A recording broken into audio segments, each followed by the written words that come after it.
background, you can see I have primed this canvas right here, which is going to be my Abraham Lincoln. This is a big one. It's not as big as the other ones. I kind of scaled down because I have found a frame company, and they kind of stop at 83 inches. So this one right here is 55.5 by 83 inches.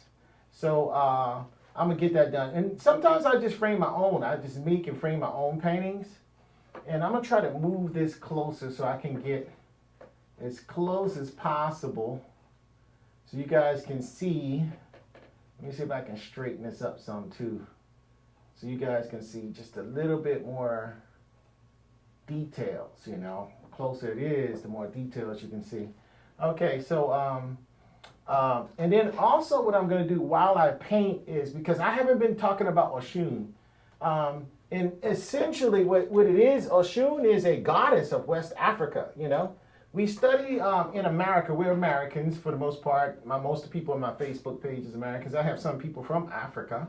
But the Yoruba tradition, or the Western African tradition, has people like Thor and Aphrodite and Venus. You know, we study European history, you know, folklore, mythology, religions that's now extinct that Europeans used to follow. You know, King Arthur, Genevieve. But we don't really study anything about the same history, which is a lot older, from West Africa, and it's much more interesting. So I just think it's important for African Americans to study about African American topics. You know, I just think that's just I think is an important thing. You know, so what I'm going to do is as I paint this. Okay, so as I paint this, I'm going to talk about Oshun, a goddess, a female goddess.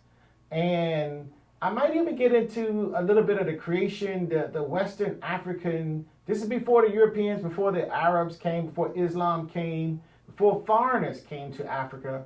You know, what did they worship? You know, what were they thinking about? You know, they had a pantheon, multiple figures. They were not called gods. I know people call them gods and goddesses, but that's incorrect. The Yoruba is one of the most dominant spiritual systems, because a lot of the transatlantic slave Africans brought the spirituality, the religious system over to the Americas with them.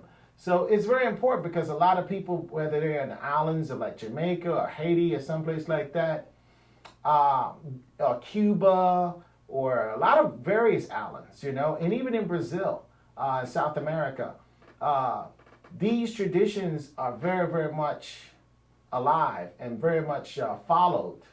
And however, in America, because the English was so thorough in stripping our language away, stripping our culture away, we have zero knowledge of our ancestors, which is really, really sad. Most of, I'm not going to say everybody, but I'm going to say about 99% of most African Americans or blacks or people of color, whatever you want to call them, they got some African in them somewhere. Don't know zip about Western Africa or Africa at all. I have some in the background. You can see I have some Kemet paintings, you know, of Egypt, ancient Egypt. I have Native Americans, but we don't know anything about Africa, and it's not fair to your African ancestors, because they suffered in the United States. So why not celebrate them some? Why not at least learn about them? I mean, just from an educational point of view, this is really not even higher education like college. This is high school. We should be learning this, because we learned about some Greeks and Romans and people like that. And we learned about King Arthur, the Chaucer tales, you know, with Sir Lancelot and Genevieve and King Arthur and the Holy Grail. We learned all this. And people said, oh, that's witchcraft. Well, wasn't Merlin a sorcerer? That's a witch? You know, so, you know, I mean, it's history, it's culture. And we should not demonize it. We should not make it evil, because That's like saying your great-great-great-great-great-grandmother and grandfather were evil for hundreds of thousands, since forever. And they didn't get unevil until the person who colonized them and enslaved them came and said, okay, now I'm going to bless you with goodness. Obviously, goodness didn't happen to most people of African descent. And even to today, people are getting choked down in the street. So I think maybe there's a saying in Africa, go back to what you lost and find it and then update it, make it modern. I'm paraphrasing it. That's not exactly where it goes, but make it modern. Bring it into at least the academic area, into the scholarship area. In other words, be educated. Don't be ignorant. Know the history of your ancestors. It's not going to hurt you. It's not going to jump on you and make you into an evil person or nothing like that, just by knowledge. I mean, it's funny because people think knowledge, you can't even learn about it because it's evil. Something is going to jump on you. Something's going to happen to you. No, nothing is going to happen, because nothing happened when you learn about Aphrodite and Venus. And that's who Oshun was. She is the African version, much older than Aphrodite and Venus, which is Greco-Roman. So why not learn about the people, which if you get your DNA tests using science, that's facts, okay? Science is facts, people. It's not, okay, this person did this. It has no ethnic, it has no race, it has no nationality. Multiple people come to the same conclusions.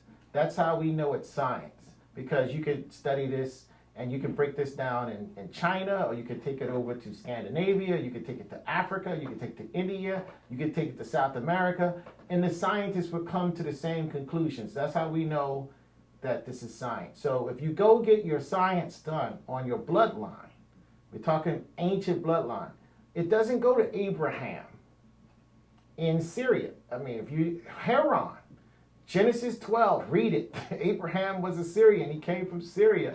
You can look at the area of of Chaldeans. That's basically present-day Iraq, the northern part of Iraq, and also the present-day Syria. Assyria was Syria, and also Turkey and parts of Ukraine. So the Caucasus Mountains, basically. That's where the Garden of Eden was, according to the King James Version Bible. Okay, I'm going to go with that one, specific. I'm going to be very, very specific.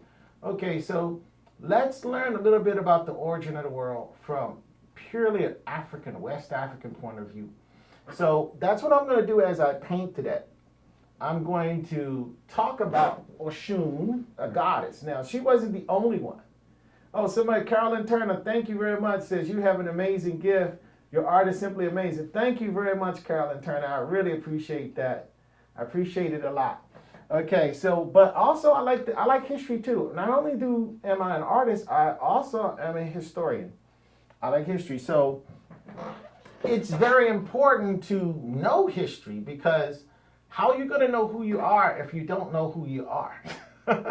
You only know who you are as mom and daddy taught me this, and that's it. Maybe you might know grandma. That's not history. I'm sorry. That's just family. That's just, it's organic. It's common to every single person.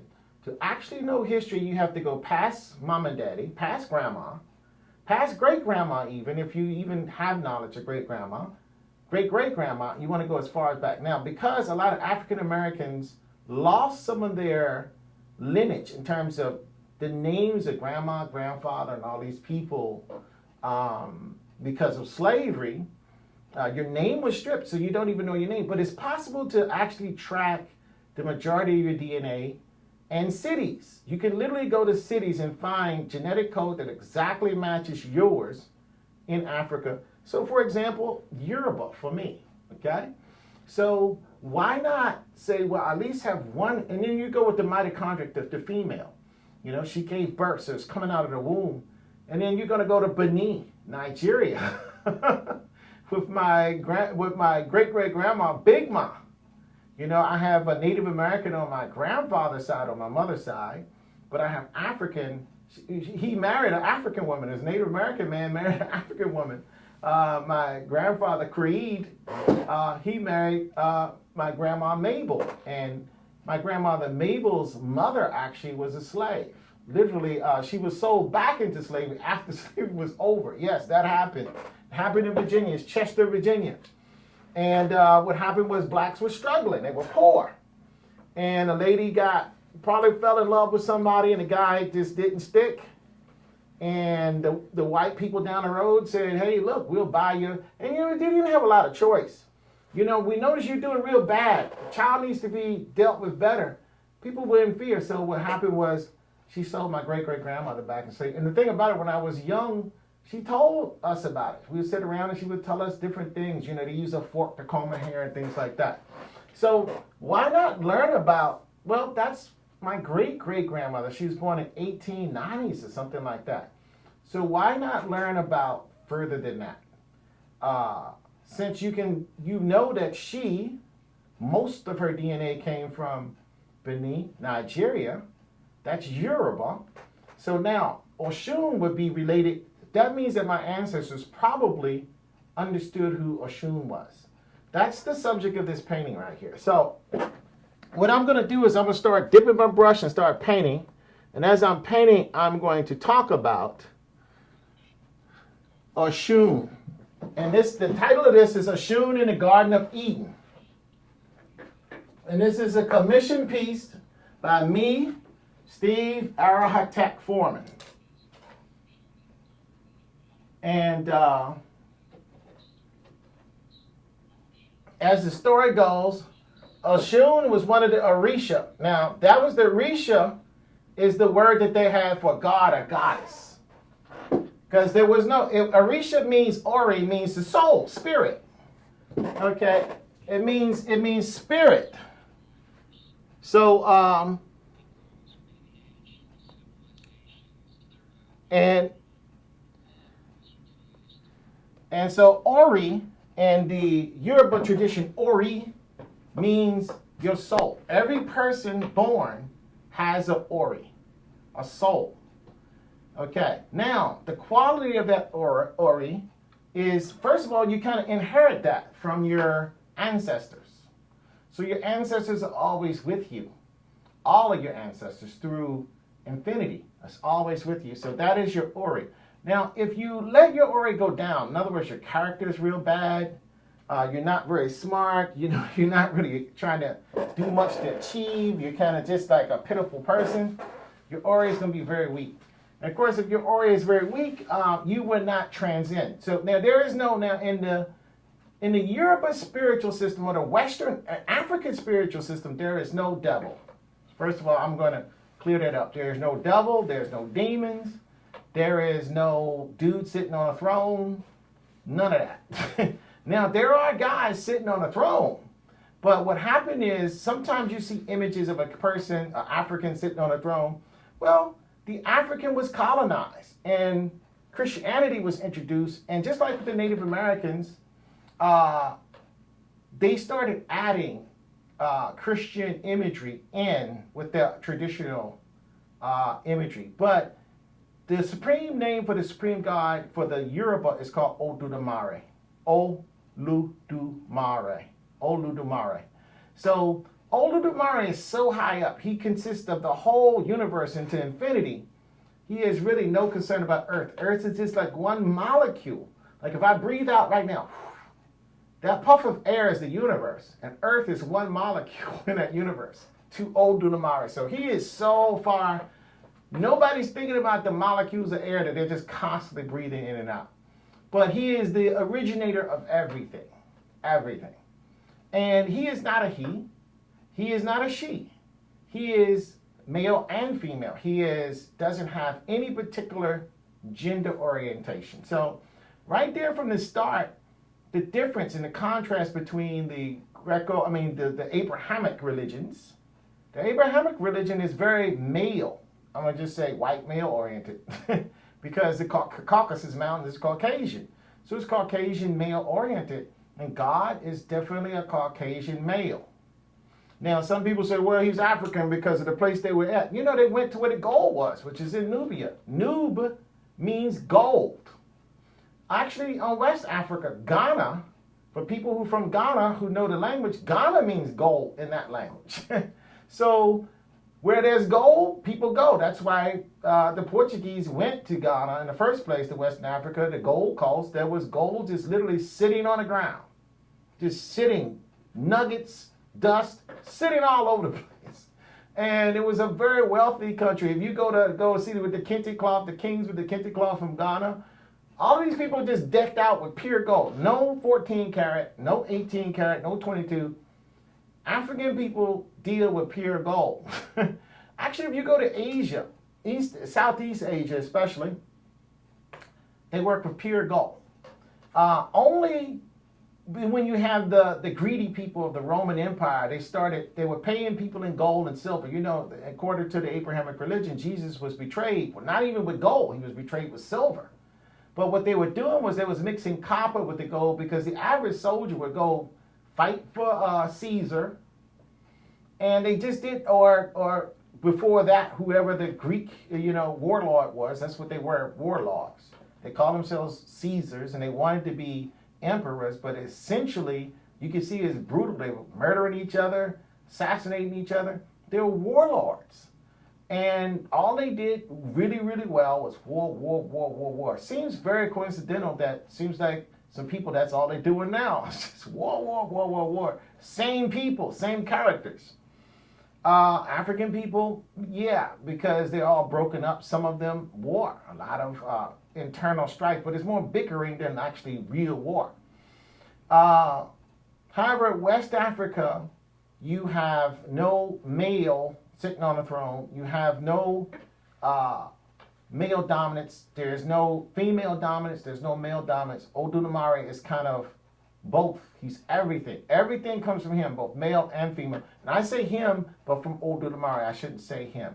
Now, Oludumare has several names. Alakon. He has many, many names. When he's in heaven, when you're talking about heavenly things, you say that. But in general, his name, not many, many names. It has at least 3. But for the most part, most people refer to him as Oludumare. Okay, now what happened was Oludumare wanted to form life on earth. So what Oludumare did was he sent down Obatala or Obatala, however you want to pronounce it. We're Americans, so this is how we pronounce. You have to speak to a Yoruba person, they would tell you exactly how to pronounce it perfectly, but they have to be a traditional Yoruba to know this.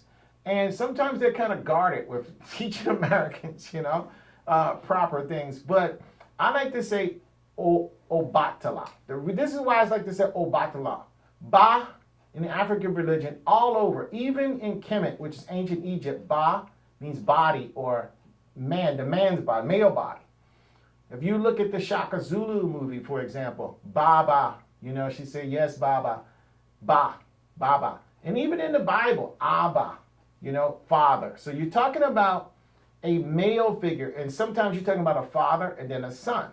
So in the Yoruba tradition, when you add long O especially, that's reverence, that's respect. That is somebody that you must bow to, just like in the Chinese religion.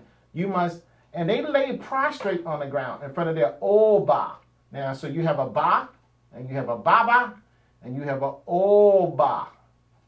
Okay, so you have Baba. You see this a lot with Yoruba people. Some of them on this very channel, Babatunde. So that you see what you're saying. You're saying father of something. Okay, but when you're more than a father, you're a king. You are Oba. Oba. So that's the key word is Oba. So to pronounce the name of this first orisha that Oludumare sent down, he made a little chain or rope, and Obatala came down to avoid. There was nothing here. Obatala had to form the earth. So Obatala. So that's how I like to say it, Obatala, because the word Oba is a word, and then Tala is also words in the Yoruba language. But a lot of times, if you're an English speaker, you would just say Obatala because you're an English speaker. You don't know anything else. Okay, so Now, my people that's native Yoruba, you can correct me if I'm wrong on any of this. So, however, Obatala came down, and he was the first Orisha. And he basically was taking a long time to create Earth. So there's several traditions with the creation of Earth. One is Obatala came down and he started putting out the foundation of the waters came, just almost just like in Revelations. And then he started putting down the land and the firmament and so forth. Now, these Orisha were, you could refer to them as demigods because a lot of these Orisha also lived as human. Obatala lived as human and he had a wife. And Obatala, with his wife, I believe her name was Oba, they produced children. And so that's how we get into Oshun. So I just wanted to kind of set that up so we can at least get into the idea. Now, we say Oshun, but it's spelled O-S-U-N in Yoruba. But the Yoruba pronounce their S's as sh. They don't pronounce S as s like we do. But we spell it O-S-H-U-N. But the proper spelling of it is O-S-U-N. But it's pronounced Oshun. Now in Brazil is Oshun, and Cuba is Osun. So people have different pronunciations of Oshun based on the language of whoever enslaved them. So we're talking about ancient civilization. The European civilization is hundreds of thousands of years old, not tens of thousands. Hundreds of thousands of years old. There is evidence that they were from artifacts and things like that they have been with this particular spiritual system for a very, very long time. So it is very old, much older than the Abrahamic tradition. And it's probably on par with the ancient Egyptian spiritual system. So,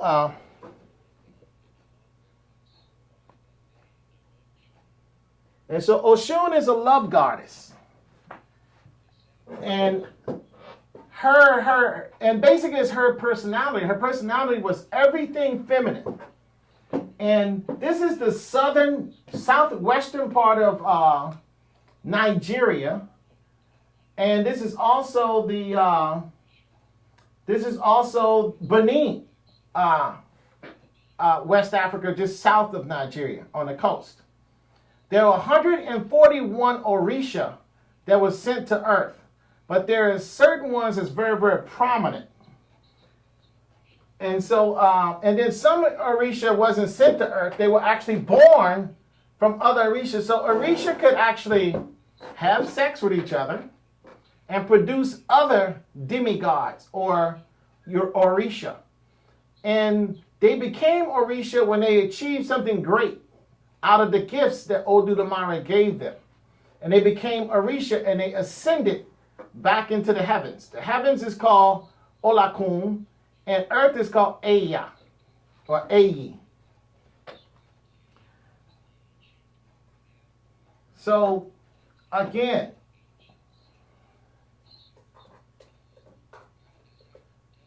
and Oshun is very much like Aphrodite. If you want to get a very good idea of Oshun, you would be thinking about somebody like Aphrodite or Venus. And in the ancient Egyptian tradition, it would be Hathor or Hathor. Very similar concepts. Except for it was the concept of the natives of Western Nigeria called the Yoruba. And their tradition was called Ifa. There was an ancient city of Oyo and an ancient city of Ife. And these were cities that were commanded by very mighty Oba or kings. Now, there is a sacred grove in Nigeria with works of art in it. That's Oshun's sacred gold. Now, in ancient days, there was many sacred groves. It's not just one. But after colonialization, only this one main sacred grove of Oshun is left. Oshun also has a sacred river. And there were some ancient Nigerians that was migrating in search of water and to relocate. And what they did was they came into the area of the sacred grove before it was a sacred grove. This is how the mythology goes. And what they found is when they were preparing the ground, a tree fell into the river, and a voice was heard from the river saying, you have destroyed my honey pots, or my divine pots. And the villagers were gripped with fear, and they sought to try to figure out what was going on. And then finally, they sought this spirit of this river, and it basically told them to go upriver where you can live in peace, because orisha, or goddess, and human should not live in the same space. And so that's how the sacred grove became the sacred grove and reserved for Oshun, because the voice they heard was the voice of Oshun. And also, she's sweet water. She's the goddess or the orisha of water, sweet waters, river waters. And she's the protector of the poor and the mother of all orphans. And people brought to her the needs of their life. And traditionally, Oshun is regarded as a healer of the sick. Song, music, and dance, as well as prosperity and fertility. She is depicted in art as a teacher, and she taught the Yoruba agriculture. She also taught the spiritual system of mysticism. You could call it mysticism, but it's basically, she taught the priesthood. She taught songs and chants and meditations that was taught to her by her father, Obatala. So Obatala kind of taught her some of this, and she became the chief diviner person. And Oshun has many counterparts in other cultures in Africa. She's not just the Yoruba only. Many cultures in Africa share a character very similar to Oshun.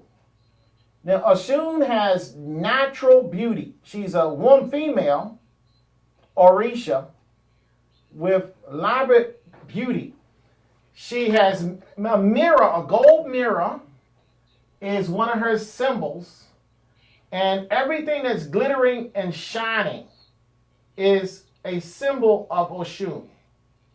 Sometimes she is depicted in the Yoruba art as a mermaid, which is kind of like, it hints to the fact that she's the goddess of sweet waters. So she is a mermaid of the rivers. And of course, you know, when the Africans were captured and brought to America, the tradition of Oshun came with her. And there is an annual ceremony called Iwo, which takes place at the end of June, and it's over at the beginning of September. The end of August. That's Oshun's festival.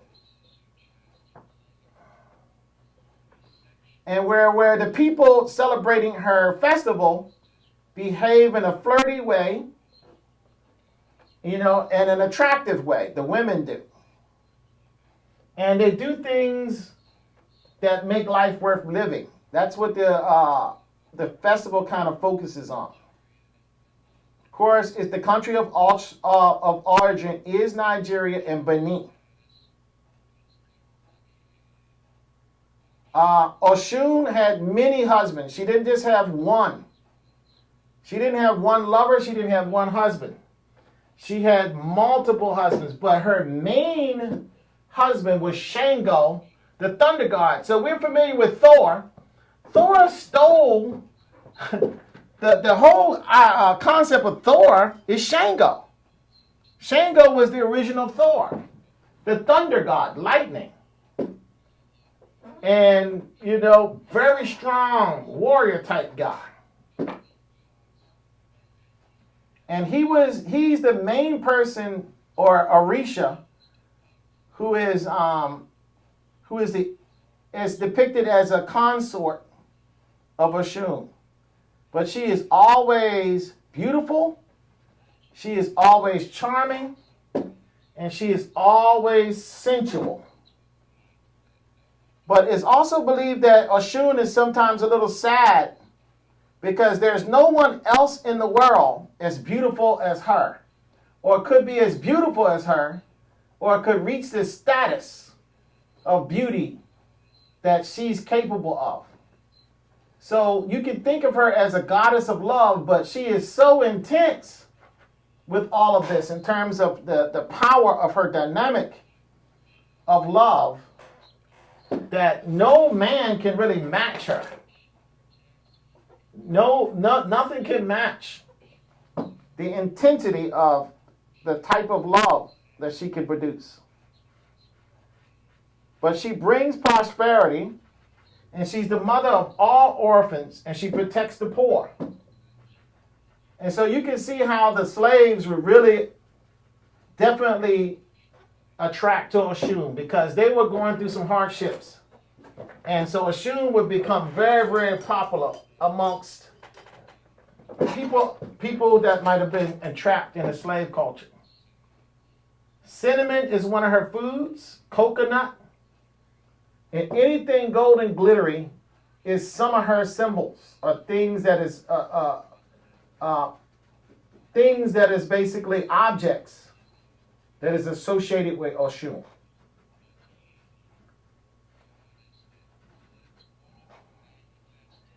Now, an orisha is more than just a goddess.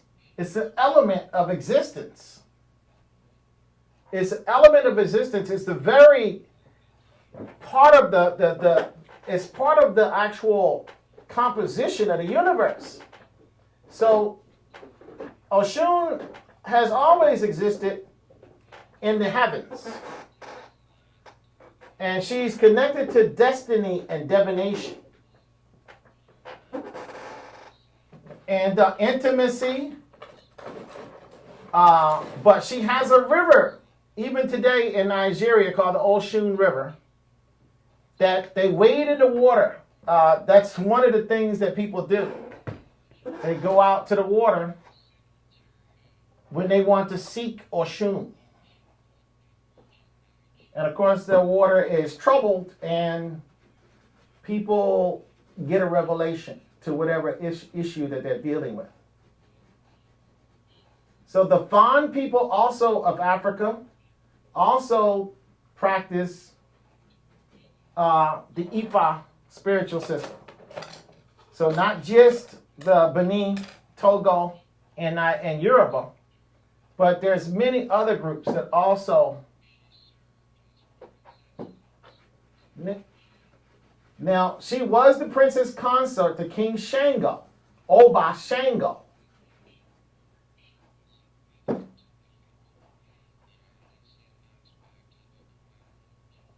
But she was also admitted into the Yoruba pantheon as a primordial entity. And so the river has its source in Ekiti State in the west of Nigeria and passes through the city of Akshagbo and through the sacred grove, where the principal sanctuary of the deity, that's where it's located. And even she is honored at the festival. Okay, and again, this festival is from June to the end, to the beginning of August, along the banks of the river.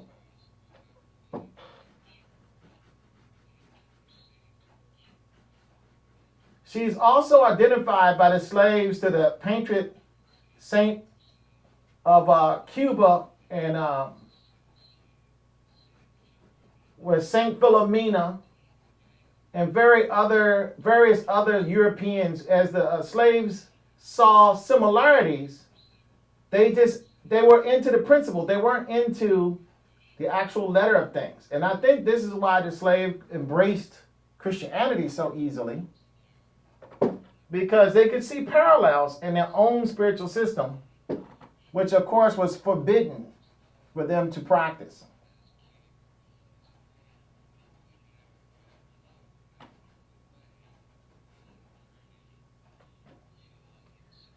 What happened was Oshun, the male orisha was there, and the male orishas basically said, well, all Oshun can do is look pretty, and things like that. And they kind of said, well, we don't even need her. You know, I'm the god of war, and the other one, I'm the god of building, I'm the god of this and that. Everybody seemed to have a very responsible job, except Oshun's job was basically looking pretty. But what happened was, what she did was she taught them a lesson. She went up and she sat on the moon and did nothing and waited. And what happened was all of the crops dried up, because she's the orisha of all of the crops in agriculture. She taught agriculture to mankind. And what happened was she's responsible for the rains and for the waters that nourish the crops. And all that dried up. So then the male orisha went to Obatala and said, hey, what happened? And they were instructed to find Oshun and ask for forgiveness for insulting her, because they didn't respect her feminine powers. So the woman is important. You can't just be a guy doing guy things and then, okay, with the stuff, taking care of the children, taking care of, all of the beautiful things that women do is not disrespectful. So the Africans had their way of dealing with equality amongst the genders. And this already had started with Oshun.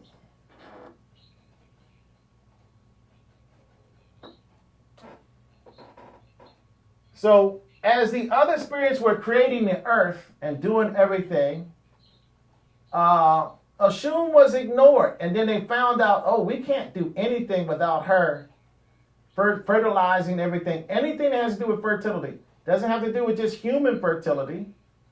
It also has to do with the fertility of the earth. So sometimes when Oshun gets angry with man, that's when you have droughts and famine. Things like that. And another myth in that area is the male orisha attempted to create a world without the influence of females. So what Oshun did was she taught them a lesson to basically say that you don't have anything without the feminine principle. And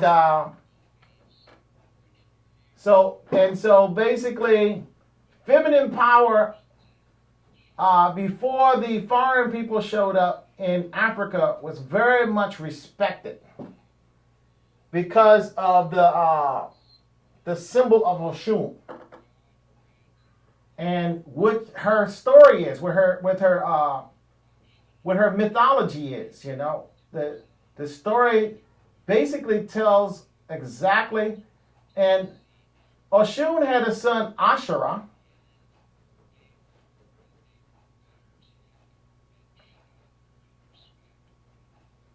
And she taught them how to honor and respect each other. So even though other Orisha was born, male and female, Oshun was also instrumental in teaching other orisha to respect each other, to respect each other's individual powers and authorities and principles. Now, Shango was not only Oshun's husband or the consort of Oshun. Shango also had relationships with Oshun's sisters, Oya and Oba. And so Shango had many different lovers, just like Oshun had many different lovers. So it's just that Shango was one of Oshun's lovers, and Oshun was one of Shango's lovers. So you can see there's a different system going on in Africa that's not necessarily based on just pairing off with one group, one person. Now, there was some competition between the ladies, for Shango and for a different orisha that they desired. There was good female, it was female competition.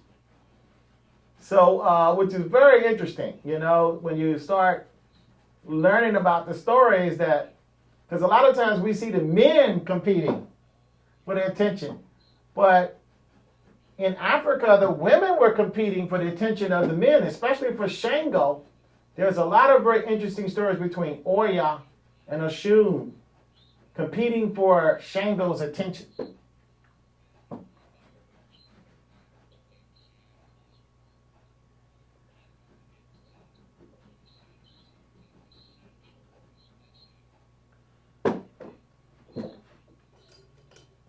And when the men tried to create and leave Oshun out, they understood there was something missing. But even when Obatala was creating and Oludumare was creating Oshun, they created her because they knew that the feminine was missing. So she was created to fill a gap in nature of beauty and goodness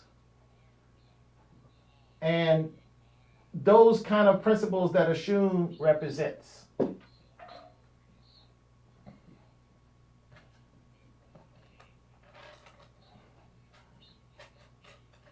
Now, Ogun also was pursuing Oshun as a lover.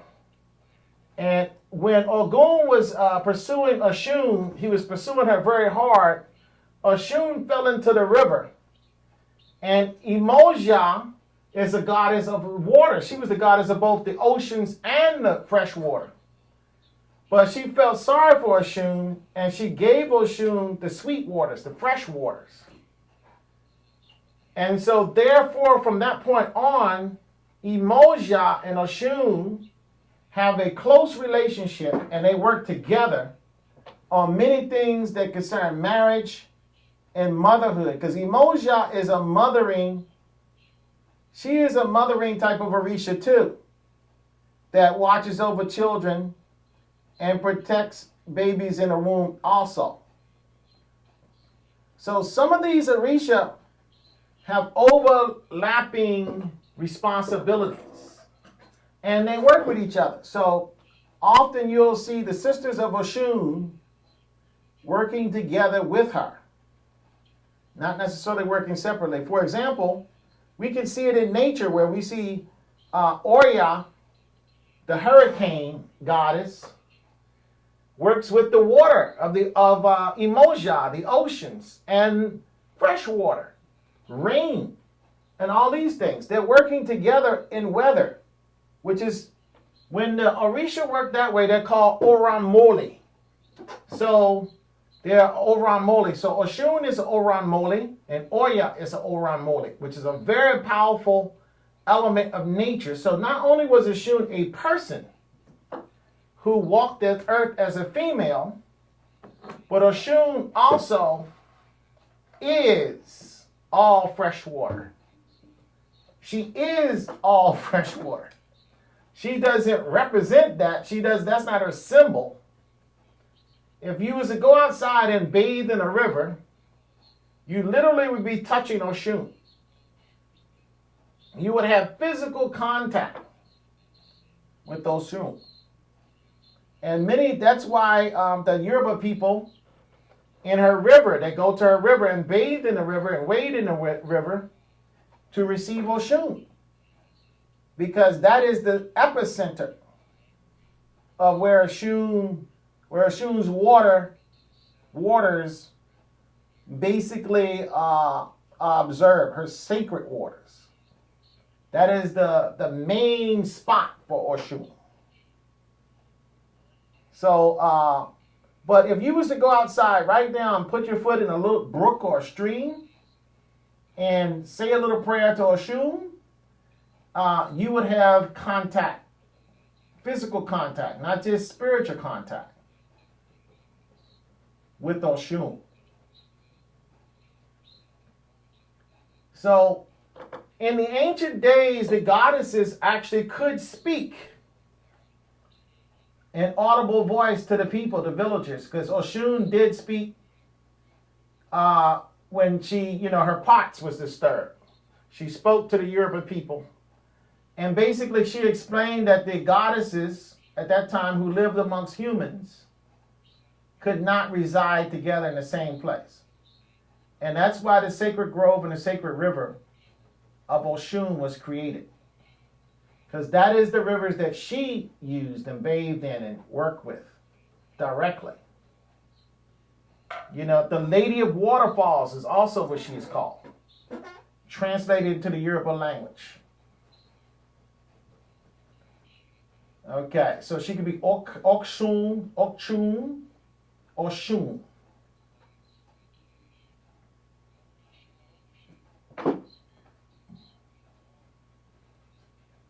Also, she's known as the spirit of sweet water, the spirit of romance, wealth, beauty, and abundance, and magical knowledge. These are also parts of her name, or her titles. Love, money, mother's milk, and etc. And her power extends over various parts of the human anatomy, particularly over the reproductive organs. So she fixes, one of the main things she does in Nigeria, she fixes any reproductive disorders. And she offers love, beauty, and protection. And she's an expert. She was an expert, and she is an expert at divination.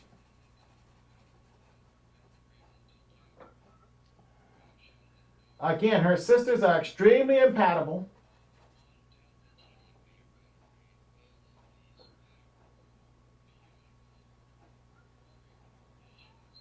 Now, Oshun is also a bit of a warrior orisha, but Oya is even more of a warrior orisha. But some orisha are not compatible, and they could be female orisha. So a lot of times, some of the orisha, you do not want them to be brought closer together unless you expect to see some sparks fly. So some of them are, I'm not going to say jealous of each other, but they have some strife still going on. So it's a very interesting folklore. When you get to learn the folklore, it's extremely, the Yoruba tradition is extremely elaborate, extremely detailed and lush, and full of energy and activities.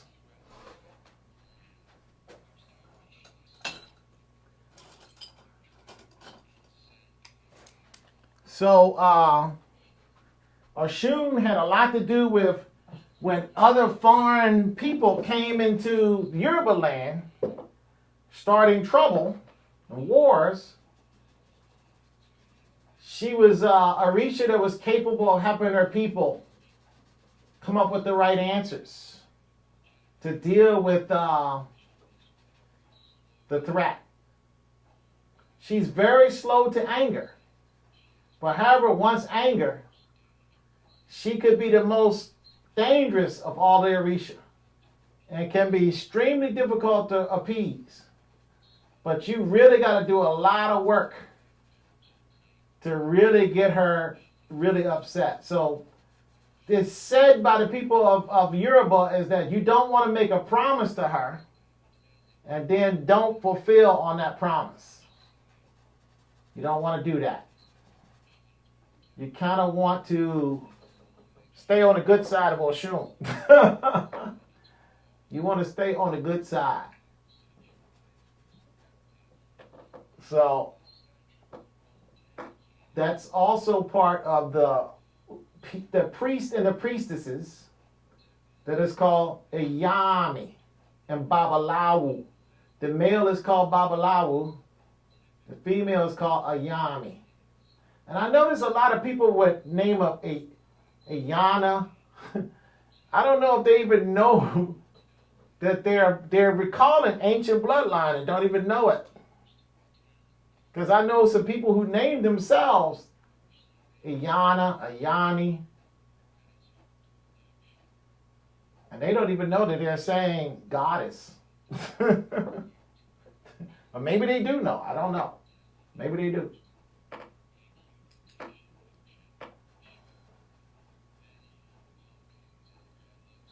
And if you petition Oshun for children, then eating yellow squash and certain coins, including the seeds,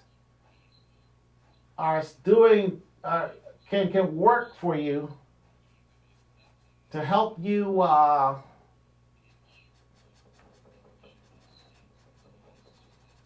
to be more fertile.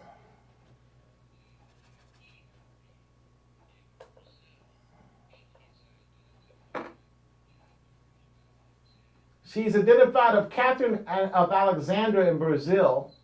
So you can see what happened is when the religion was forbidden, there was traditions that the Europeans had that was that got attributed to Oshun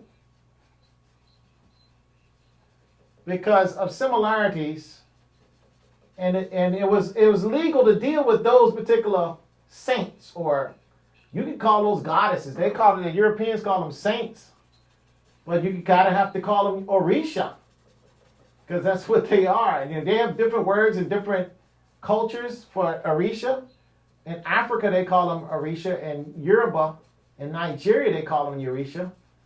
But they have other words, like in different other islands, that represents the same thing.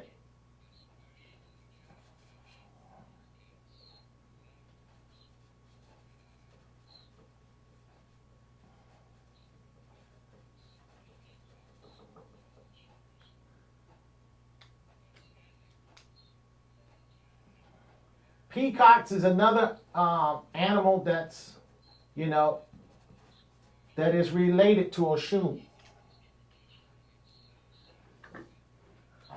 She's also associated with brass and copper, but her number one is gold. She has dominion over gold. Anything that's valuable and prestigious, that is Oshun. So Oshun is a very wealthy, person. A person who follows Oshun is generally going to be a person who's going to have great fortune and very, very good wealth is following them. She also likes the kitchen, and she's a master chef. So even though she's very, very, very, very wealthy, she has no problems going into the kitchen and dealing in the kitchen. And therefore, a lot of potions and cures in the Yoruba tradition seems to come out of the kitchen. Because again, she is a divinator. So these are some of the things that are her tools that are identified with her. Therefore, a lot of this stuff is used in the observance of Oshun by traditional Africans, whether they are in the Americas or in Africa. And what I'm doing is just these little glazes, and some of them I put them down and I wipe them up. You know, just little thin layers. That's why I put them down and wipe them up. Just little, because I have my base painting done. But peacock feathers, if you're going to make a hat with feathers, peacock feathers is identified with her. One of her favorite cooked dinners is spinach with shrimp. And honey is one of her favorite little things also. So you could be a person who's dealing with Oshun through your ancestors, because your ancestors work with you irregardless of you knowing them or not. And therefore that's why a lot of blacks can be into Christianity and they still have a certain spirituality. They don't realize that's their ancestors. That might not be the Holy Ghost that you're talking about. That might be your Holy Ghost that's always been with you. You ever notice that blacks at that church are a lot more on fire, a lot more intense than if you go to, say, certain other churches? And then, of course, during the evangelicals, which I'm not really a big fan of because they hijacked African spirituality through the filter of Christianity. And now I think it's perverted because you can see what's the stuff happening with a lot of these evangelicals. They're jacked up, man. They got all kinds of craziness going on. They got, all kinds of, everything that's against the way they're supposed to be. But I don't want to get into that. I'm getting into, I'm working with Oshun, teaching about Oshun, and African mythology.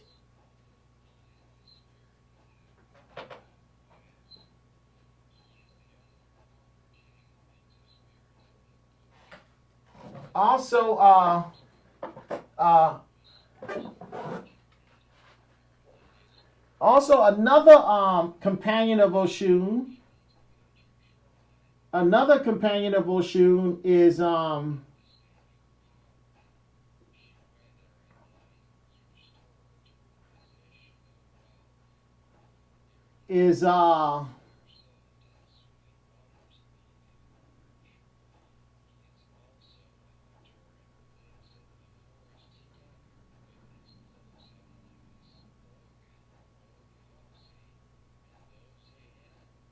another companion orisha of Oshun is Irinle.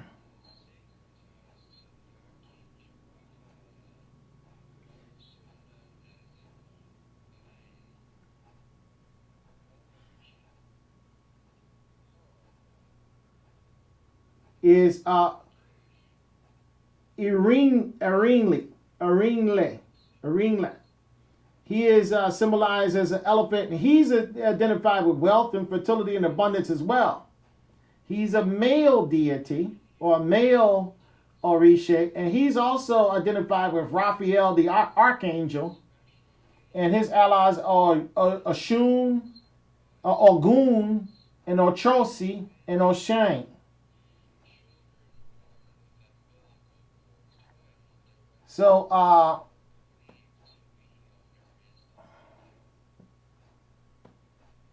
so she has another orisha, Irinle, who is also one of her husbands. And again, she had many husbands, and he was a very fancy guy, very good dresser. He's also, just like Oshun, he's like the male equivalent of Oshun. He dresses very elaborate. He's a very good dresser. He's very handsome, very nice looking guy. But he's just an intense dresser, and of course, he has immense wealth. So he is also identified with a fertility as well, and wealth, just like Oshun. So this is you had amongst slightly different cultures, depending on your family, because everything in Africa is tribal. What a lot of African Americans don't know is that your tribe, knowledge of your tribe and your family is super important amongst a lot of African people. I mean, for example, in Nigeria, there's 210 million people. And all of those people divide up, not just one country out of hundreds. And all those people divide up into different tribes. So,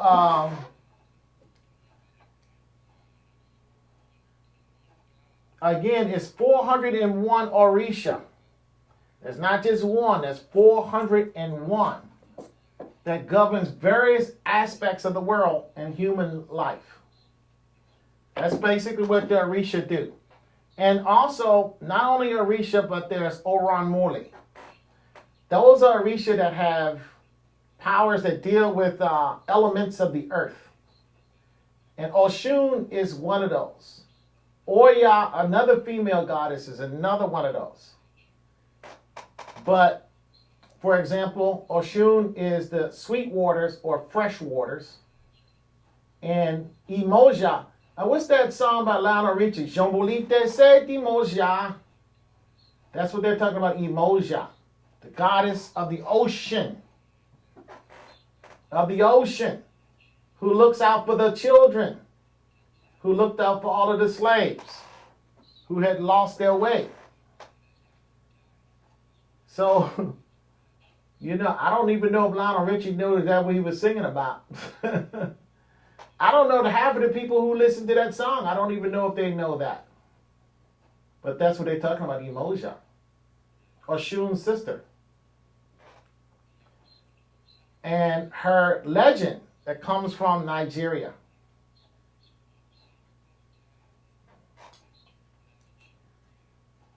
Again, Western Nigeria, because you have other tribes in Nigeria. You have the Igbo tribe, and they have a slightly different spiritual system. You have various tribes. You have the Hausa tribe. You have the Ilani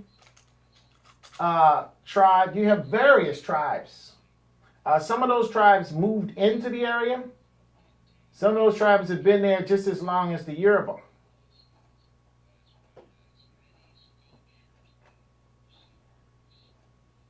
But there just used to be an abundance of sculptures and works of art and antiquities dedicated to the 104 orisha. But again, when colonialism came, a lot of the artifacts, they had metalworking in Africa that goes back hundreds of thousands of years. And you're going to find statues. You can go down to Florida, into Orlando, Florida. I was amazed because I was down there. And in a mall, they had bronze statues from the Yoruba tradition and some other African traditions that a African technical professional that lived in the United States had brought to the United States. And some of it you could buy. And I was looking at the dates on some of this stuff. I mean, the dates was like during the time that the Moors were kicked out of Spain, or during the time that before the Portuguese got there, during the time of Jesus, supposed to have walked the earth. These bronze statues were created, some of them. And of course, most African Americans don't even know this, that this is going on in Western Africa. We're not talking about Kemet or Egypt. We're talking about Western Africa where this is going down. A lot of Americans are not even aware of that. And you can go down to Florida right now. I forget what's the name of the mall. But you can go there and see that. Because I believe the exhibit is still there. And you can buy authentic African, ancient African. I'm not talking about modern African. Ancient African art. Right now, today, as an African American, it's possible to do so. Of course, I would prefer you to get some art for me. Oh yeah, and TJ Sullivan and Kashana, you guys had expressed that you might want me to paint your painting. I'm ready because I'm almost through with this one. I'm finishing up this one. This one it's not a whole lot of painting I need to do. I'm just doing touches. And touches, I only put like 1 or 2 hours in a day. Then I have to let that paint dry. I'm working with oil, so that's how I work with that. So,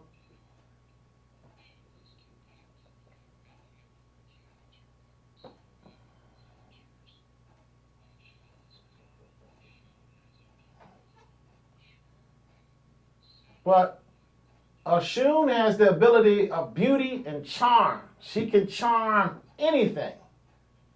She's very happy, festive. She has an excellent mood most of the time.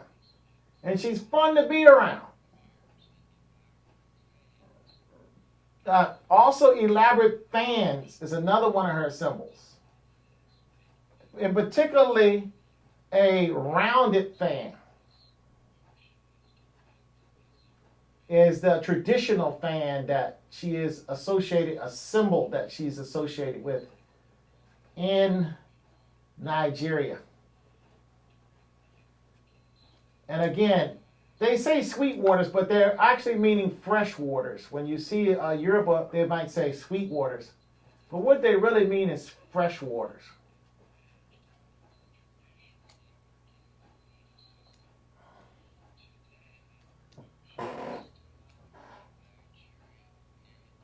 And again, she is still honored in Nigeria in her various festivals and ceremonies. Especially, around the places of her sacred grove. There's really interesting time to go to Nigeria is doing these festivals to get a blast of their culture.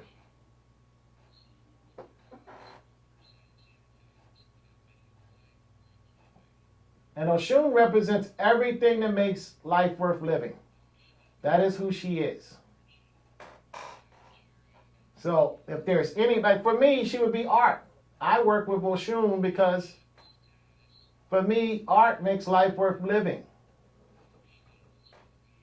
So I'm working with Oshun right now.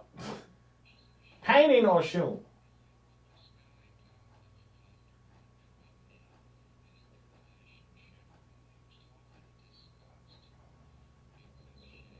Shango is the orisha of thunder and drumming. The drum is very important in Africa. Shango is the orisha of drumming as well as thunder. And again, he is an orisha that is often identified with Oshun as a cohort of Oshun. Again, sometimes Oshun is depicted as a mermaid, but she is always depicted as beautiful, charming, most importantly, charming and sensual. But no one can love Oshun enough in the world because no one is as beautiful as she knows that it could be in the world. And that makes her sad. She is the goddess of love, romance, gold, pregnancy, emotion, healing, beauty, ecstasy, harmony, marriage, wishes, love spells, and fertility. She protects fresh water and rivers.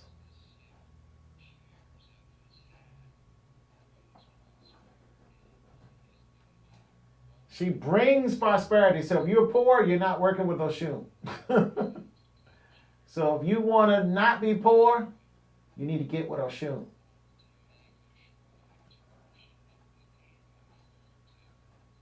So you sitting there saying, well, why am I always poor? Because you don't know anything about Oshun. That's why. So if you don't want to be poor, learn about Oshun.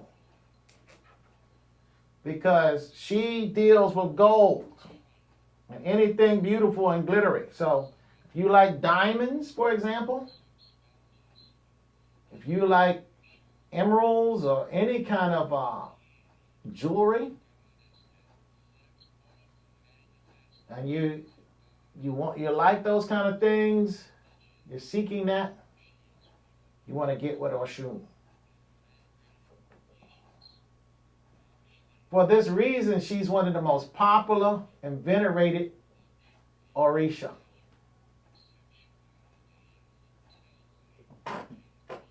Love, pleasure, sexuality, and fertility. Destiny and divination is also part of her.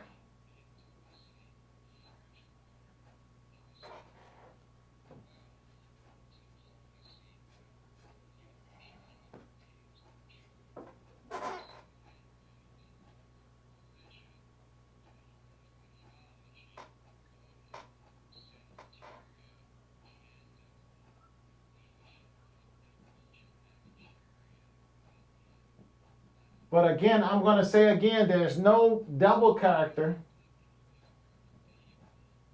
in African spiritual system. There is a character called Ishu or Legwa that is confused with a double character. But that character is your choice, your destiny.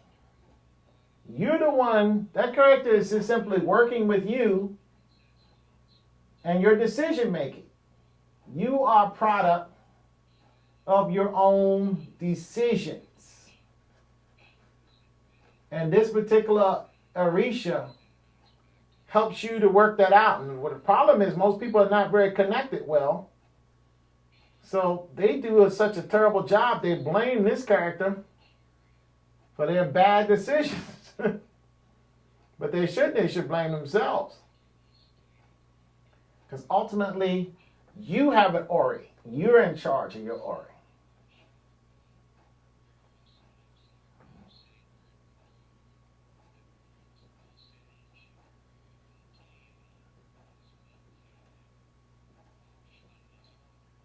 Now, just because there's a sanctuary located somewhere, that doesn't mean that that's where Oshun is. That is where her sacred grove and her sanctuaries are located.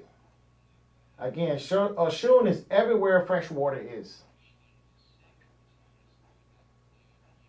Well, that's where she can be found easily, physically. For a physical connection.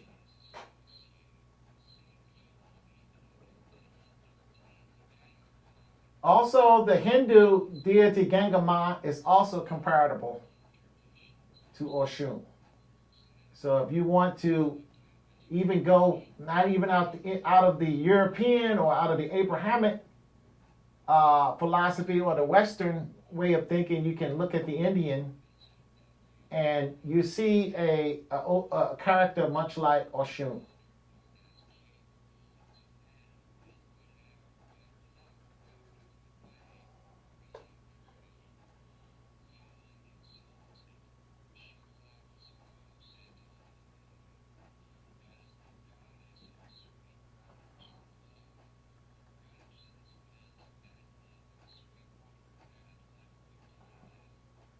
And so when you diss Oshun, all your love, all your fertility,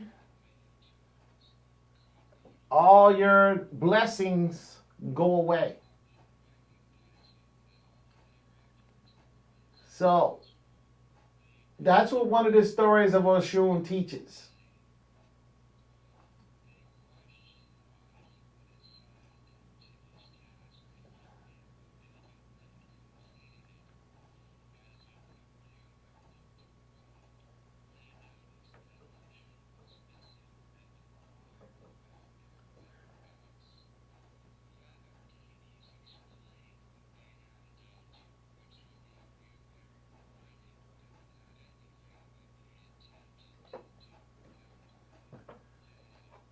anything that Oshun basically let the men know that anything you try to do without women would fail. Look at Donald Trump right now. Look how he dissed women. Look how he dissed Hillary. I mean, I never seen a woman who served the country like her called the names. I can understand you don't like her political policy. You don't like her, but for somebody in her respect area, you don't call her those kind of names. They never called that with a male that ran for president. So Donald Trump, he disrespected. He could have still beat her without that. And now look, the earth is cursed with a virus. Who brought that virus on? Donald Trump. Oshun. Revenge Hillary. If you want to think about it. It ain't got nothing to do maybe with so much with just Africa. It might have to do with women too. It might have to do with that.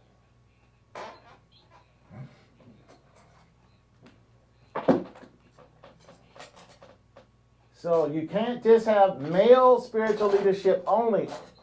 Like in the Christian tradition, it's all male. There's no females. Jesus is male. The Father is male. How is Jesus born without a female? Oh, he went to Mary, who was a person? Hold on. How are you gonna... Why is a God having sex with a human? You know? So was Mary a God? No, she was a regular person. Matter of fact, that's adultery because she was betrothed to Joseph. Hold on, you're not supposed to be doing that, messing with a man's wife. You just sinned. But it's God. He can do whatever he wants. Don't make any sense.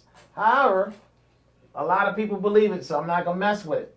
If that's what you believe, that's what you believe. I ain't messing with you. You believe whatever the heck you want to believe. You know? I'm just teaching the mythology of Western Africa. And I'm comparing it and contrasting it with belief systems that you're already familiar with. That's all I'm doing. And I'm saying if you think it's silly, some of these myths are silly, it could be your very own religious beliefs. It's just as silly and can be criticized just the same way and makes even less sense. But what we do is, since we believe it, we say, this is the way it is. Because this is what we believe.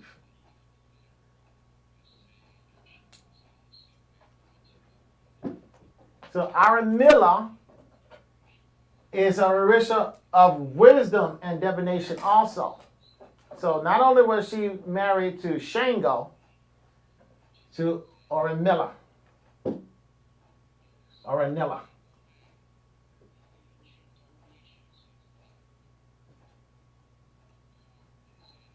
So these two together are the orishas of love, because one is male and one is female. But Shango is male virility. Male, he's a warrior. He's everything, he's a tough man. But the other guy, he's more or less a rich man. He's a playboy. He's fancy. He wears fancy clothes. He's a little bit on the, he dresses up so well, he's a little bit feminine in his dress. He could be identified because he's just so fancy. But he's married to Orisha. But he's very extravagant with his, so you have other Orisha.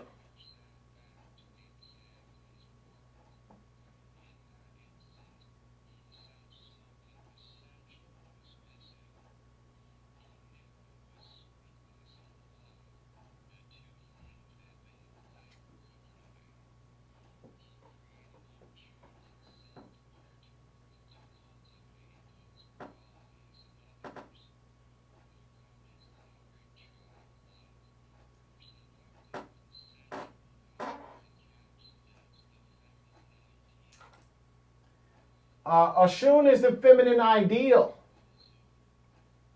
In nature, the ocean rules over river.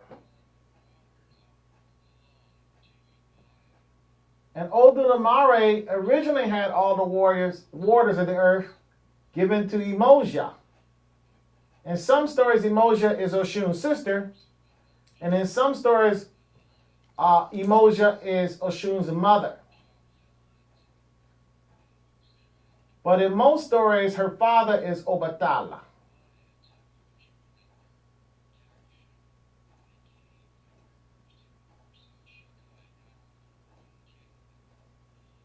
So Emoja gave the rivers to Oshun so that Oshun could have her own kingdom, which is the rivers, the fresh waters.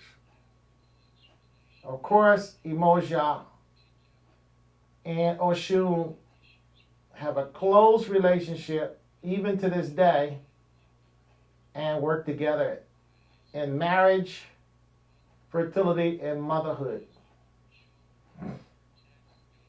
Just as the ocean works close with the rivers.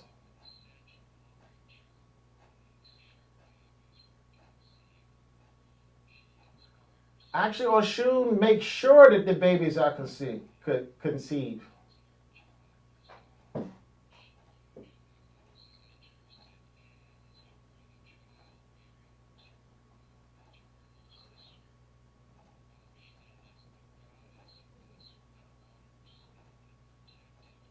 And it's considered that once Oshun kind of gets the fertility going, she turns, once the baby is born, she kind of turns the rearing of the baby over to her older sister, Emoja.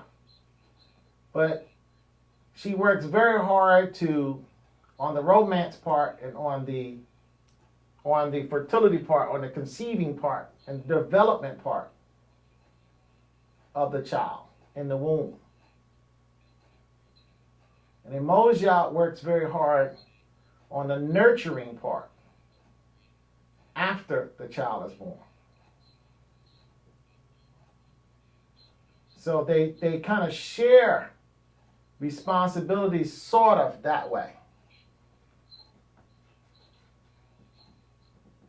And there is 40 shrines and 2 palaces in Yoruba land dedicated to Oshun. And they have been there for a long time and are still there.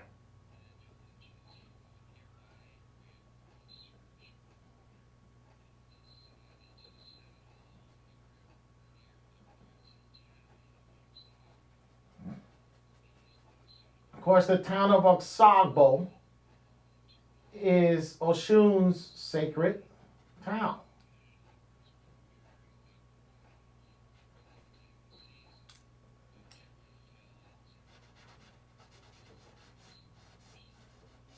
Again, a tree fell in the river when these people were moved into the area, didn't realize it was Oshun's domain. And the voice appeared to say, "You have destroyed my divine pots." And that's when the people realized, oh, this is Oshun's turf.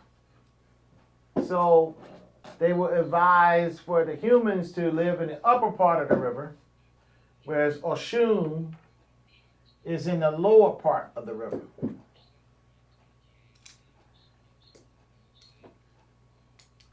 And that settlement, the former settlement, became the sacred grove.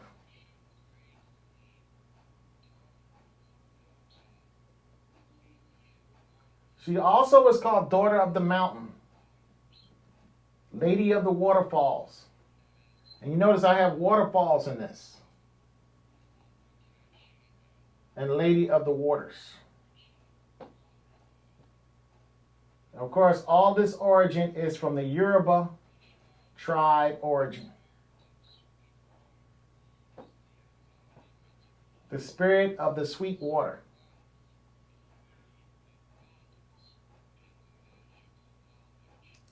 Any magical art, a lot of magical knowledge is also Oshun's domain. So that could be anything spiritual knowledge. Could also be translated to that as well.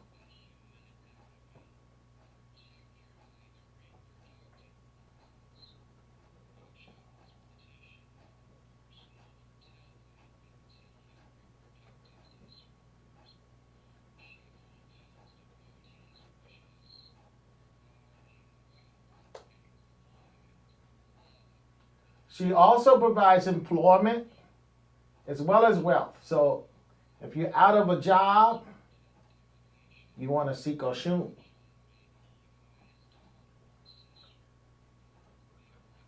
She could be a Moja's daughter or a Moja's sister, depending on whichever story or mythology you're following or whatever group of devotees there. They have slightly different versions of her origin. Because this stuff was oral, then often with the mythology, you could, different regions that might have been isolated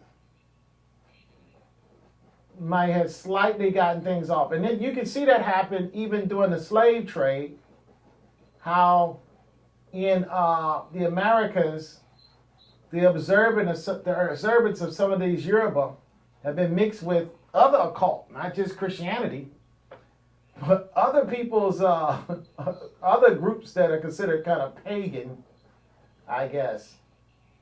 Everybody just start blending all their stuff together. Because it all was considered Oshun, including Christianity. So you can imagine when the African people got here, they didn't see it as Christianity. They saw it as part of Oshun, the ladies in white. I mean, how many churches you go to and you see the ladies in white? Still, black churches, especially. It's amazing.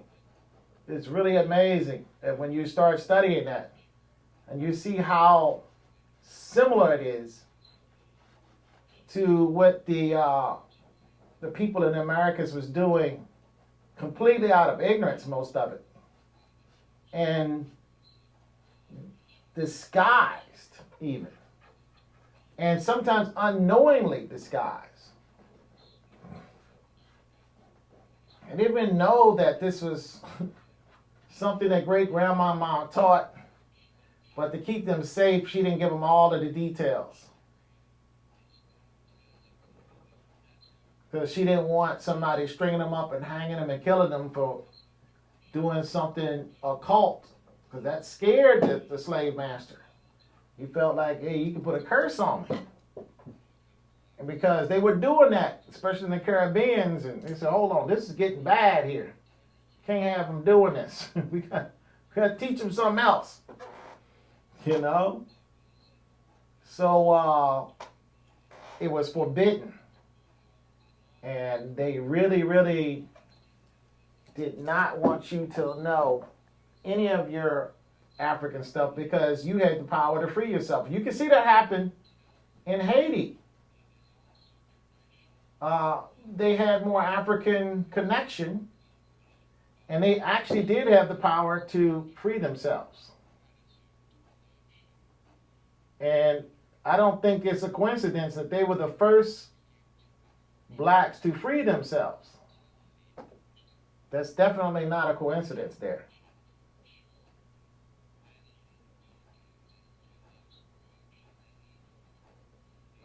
Eating pumpkins and yellow squash is one of the things associated if you're trying to have a baby and you're following Oshun.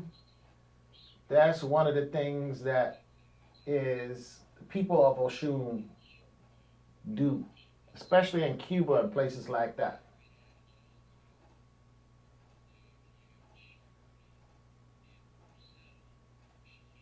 And in Brazil as well. Catherine of Alexandria, she's identified in Brazil.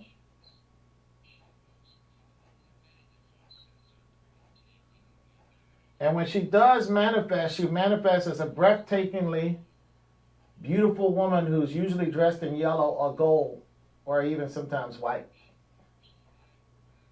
And then sometimes she is a mermaid. And she wears 5 bracelets. I have to make sure I add a bracelet to this. 5 bracelets.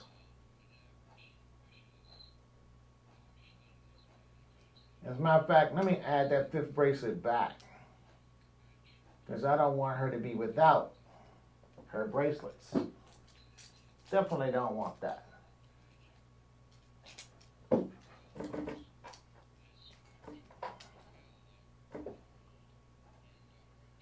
The spectrum of yellow, gold, and orange creatures. Catfish, crickets, leopards, crocodiles are some of her animals. Birds, parrots, peacocks, and even vultures are her animals. Marigold, rosemary, pumpkin, and yellow squash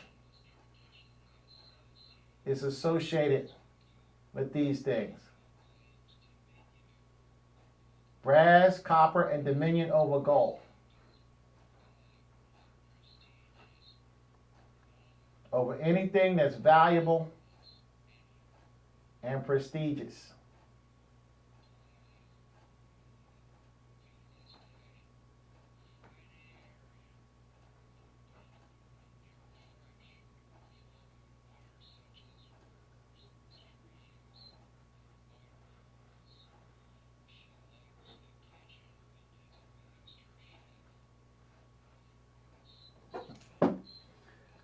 So now I'll put my bracelet back in. I just needed to put it, I need to wait till that paint dry and put it in the right place.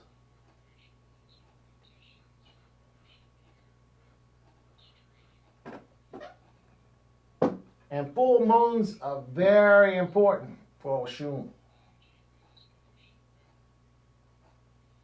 as well as the rivers and the oceans. Our Lady of Charity is also identified with Oshun.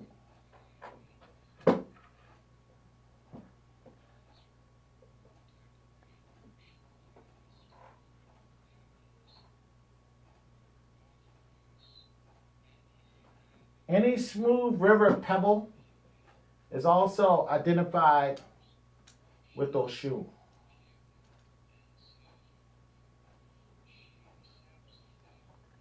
She accepts flowers and fans made from peacock feathers or yellow sandalwood. She drinks chamomile tea.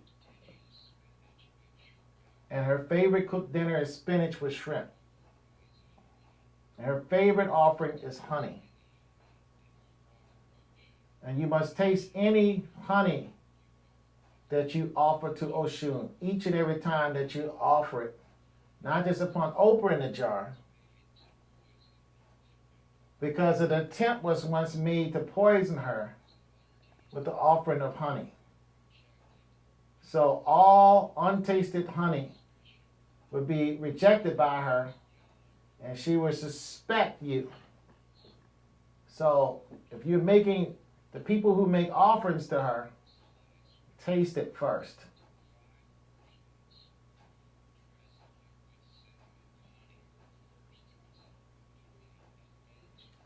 And there's many a recipe and dishes dedicated to her that have to do with cinnamon and honey.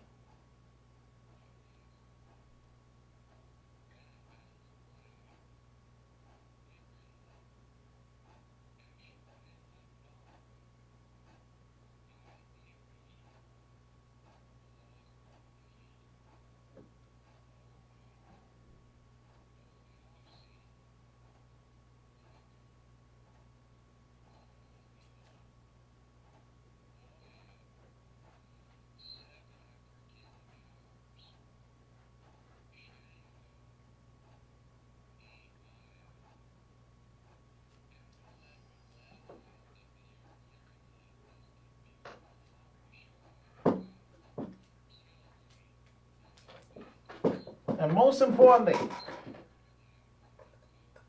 Araili is wealth fertility, and abundance. He's underwater spirit of the water and the bush of Oshiabo. He's near some of Oshun's major shrines.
Oshun is the youngest of all the orishas, according to the sacred stories. When Orunmila finished creating the earth, he sat back to contemplate his work, and he realized something was missing: sweetness and love, the two things that would make life worth living. So he created Oshun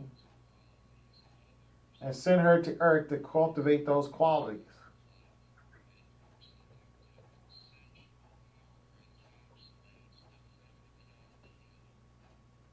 And she encapsulates the feminine idea in nature.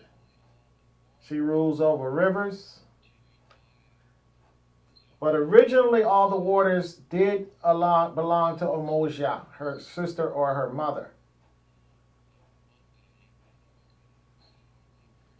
But when Ogun was hotly pursuing Oshun, he desired her. Oshun fell into the river and was dragged away by whirlpools.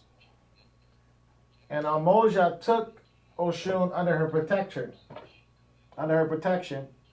and gave the river to her so she can have her own kingdom. And from that point on, the rivers belong to Oshun and the oceans to Omoja. And they often work together from that point on. And it often relates to romance, marriage, and motherhood.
She wears golden bracelets that jingle seductively when she moves.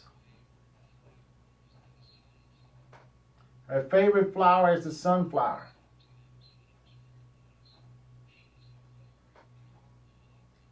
And even though sometimes she seems frivolous, she's a very powerful orisha.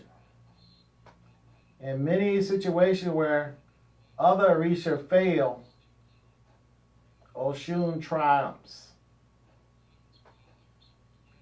because she uses also her feminine ability to conquer her enemies. And she works in multiples of fives. And her day of the week is today, Saturday.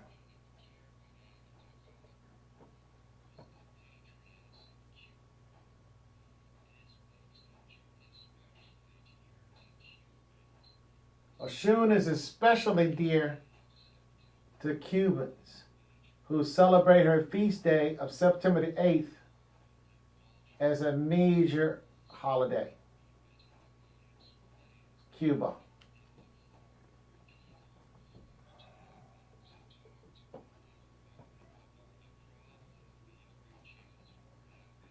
And another word for Oludumare is alofa.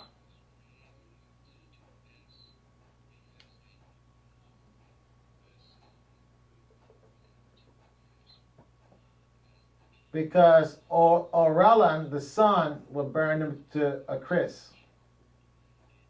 But when the peacock flew towards the sun, its feathers were charred. Its beauty was lost. But by the time it got to Alofa, it no longer looked like a peacock, but resembled a vulture instead.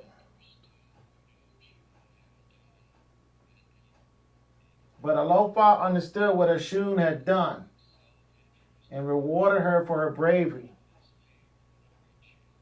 And rewarded her for her bravery. And became one of her favorite orisha.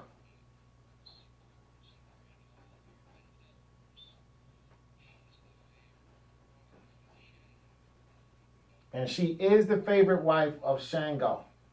But her power does not depend on Shango. She's an important orisha in her own right and has had other husbands. Had Aramula, Aaron, Ogun, and Ososi.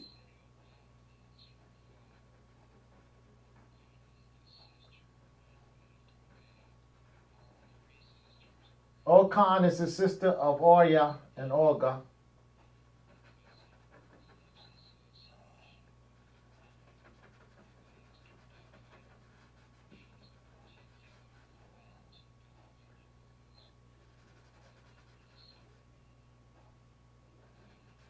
She is a particular friend of many Babalawus, who is a friend of Oshun. Cowrie shells, and the interpretation of those is ways Oshun also can work.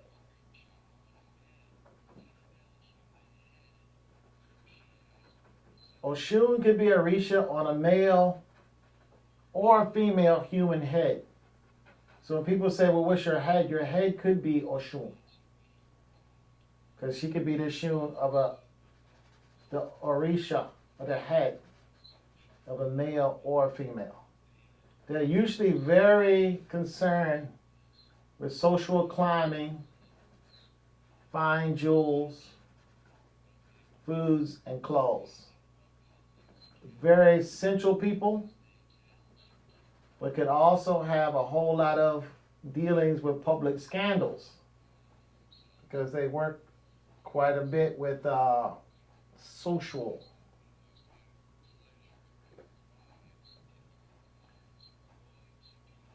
And it's important to have pleasure in your life if your life is going to be worth living. That's why it's very important to have Oshun. She appears to have no cares, but her life wasn't always easy. She suffered many misfortunes as a person when she existed as a person. And sometimes she can get melancholy and a little bit sad. She could be vindictive when crossed as well. She likes to wear a long dress cinched tightly at the waist as well.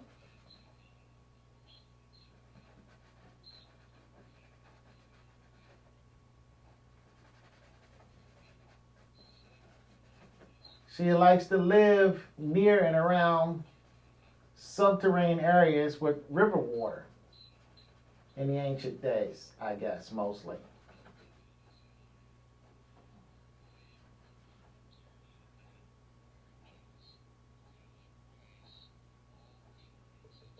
Oranges is also one of her favorite foods.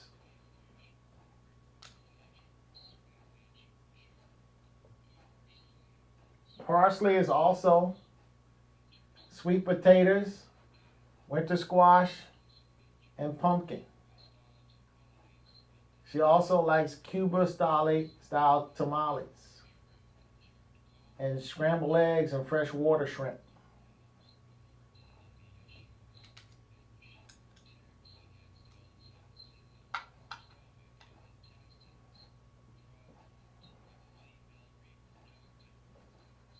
She especially is good with fixing problems in the lower intestines and the reproductive area.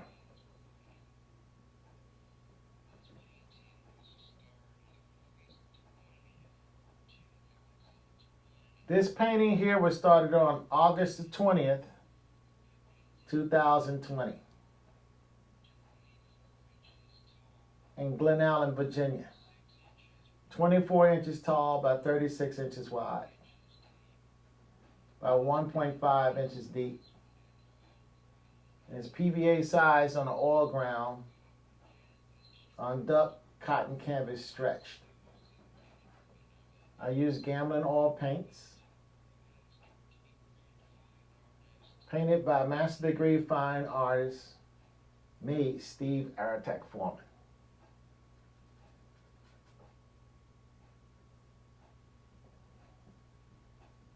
Okay, and so that basically gives you some background about Oshun's garden, or Oshun in the Garden of Eden. Now, what I also have here, not just Oshun, but I have some somewhat biblical, because as you know, when Africans came over and blended with the European, the African blended some European culture and knowledge with his own.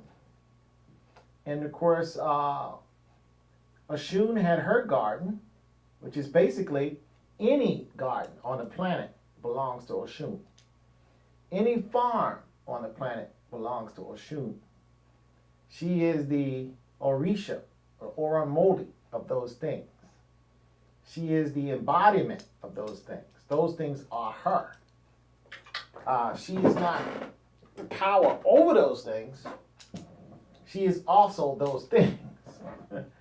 You know? So it's one thing to say they had the power over something, but when you see Aramoli, that means that she is those things also. You know, when she lived on earth, she had power over those, or that power was given to her by the universe, Oludumare. or Olafin.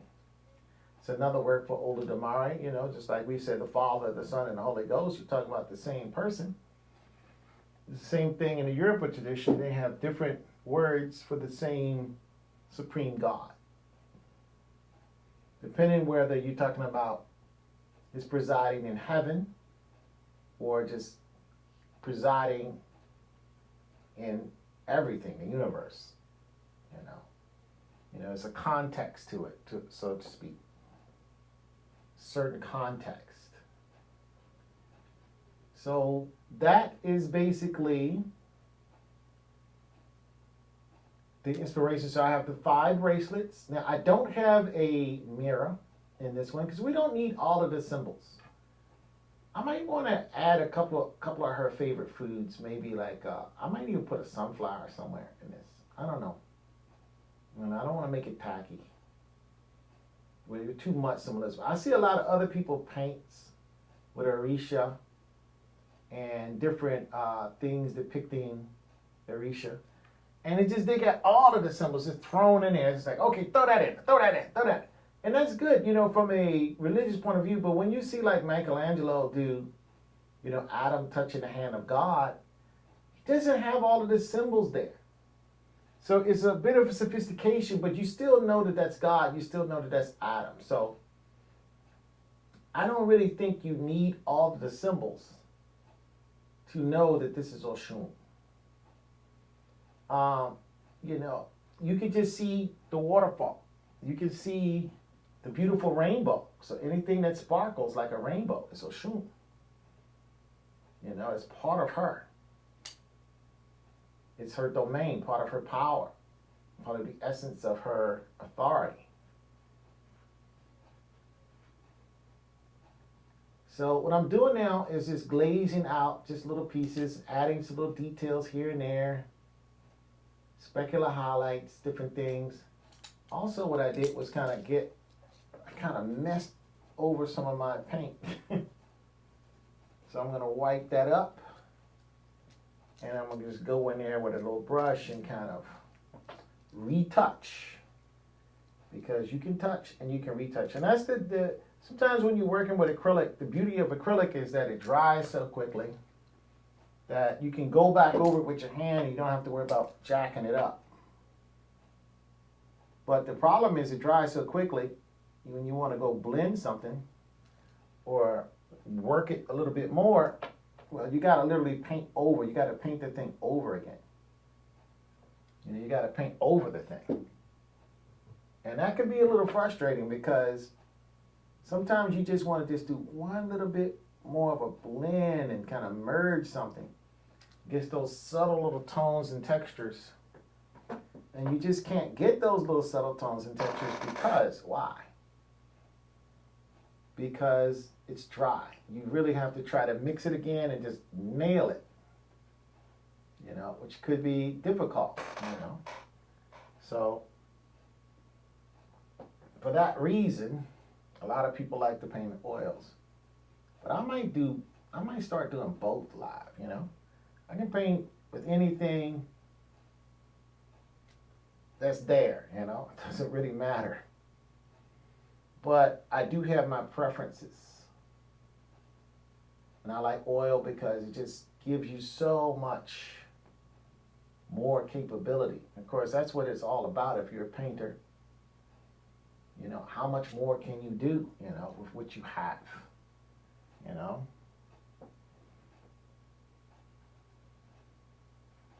you want to be someone who's able to do as much as you can do. You don't want to be someone that only can do X amount and then that's it. That's where you stop.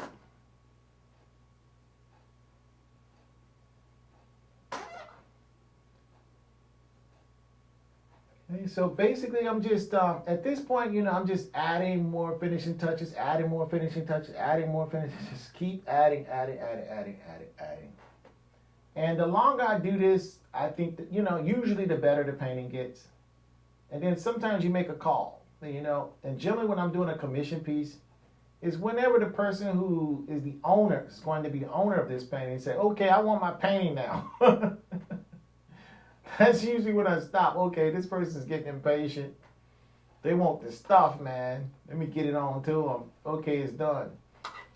Because there's always something else you can do, but of course you don't want to spend forever and ever and ever, you say, okay, if the person's paying you X amount of money, then, is it feasible? But I'm a pure artist. Pure. I really don't care about the money, man. I don't know if people figure that out yet.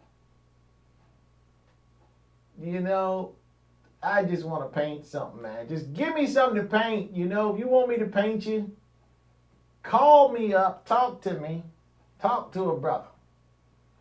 I'll work with you. Now, I keep my price consistent because I don't want one person to pay, one person pay me, say, for example, $2,000. The other person pay me $500. See, that's not fair to the person who paid so much. So I don't do that either. I kind of have a certain amount. Now, don't be so, well, I don't have $500. I work. There's things that can be done. I can spend less time. I can make it smaller. X, Y, Z, Z, Y, X. There's a lot of stuff I can do to get to the price point you can pay. And then also, you don't have to pay me all at once. What you can do is just pay me in installments. As I'm painting, it takes me a while to paint. I just take my time, and because these things are born, these paintings are born into the world by me, the artist. I'm like Oludumare. I'm birthed in Orisha, except for I birthed these paintings. I don't birth Orisha, man. I'm not making gods and goddesses. Well, maybe these are gods and goddesses. And these paintings have their own existence, They have their own existence. Once they're born, they're going to preside somewhere. They're going to live somewhere. And the person who becomes the caretaker or the owner of the painting will give these paintings purpose. Will give these paintings, a place in their home. To live just like their child. You can conceive. Oshun got me to do this. She conceived. Let there be a painting. So, yeah, she's a fertility goddess for sure. She birthed this painting out of me. She was the first to. True follower of Oshun she is. In every way. A prime example of a master priestess of Oshun. Goddess Uma Oshun. Uma Agun Oshun. She is the real thing.